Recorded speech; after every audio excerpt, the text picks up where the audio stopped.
Hey guys, in this video, I'm going to go over how to use the highlight function in a Kindle Paperwhite and how you can also take notes on these highlights. So what you want to do when you find what you want to highlight, it's really simple. You just hold your finger down on the page, and then once you see these black bars here on the side, that means it's ready to highlight, and you can drag your finger to the area that you'd like to highlight, and when you're done highlighting, you can lift your finger up, and we can now see that that area has been highlighted.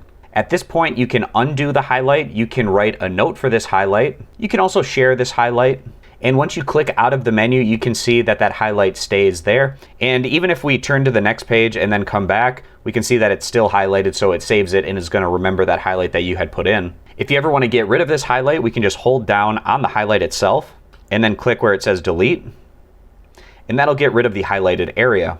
Also, let's say we highlight this particular area.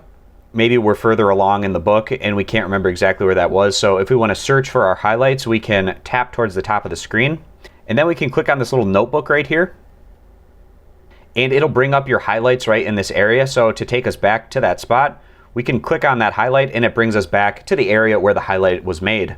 So some really nice integrated features here on how to highlight when you're reading and how you can go about accessing and finding these highlights. So I hope this video is helpful. I appreciate you guys stopping by. Consider subscribing to the YouTube channel, and I'll see you back here next time.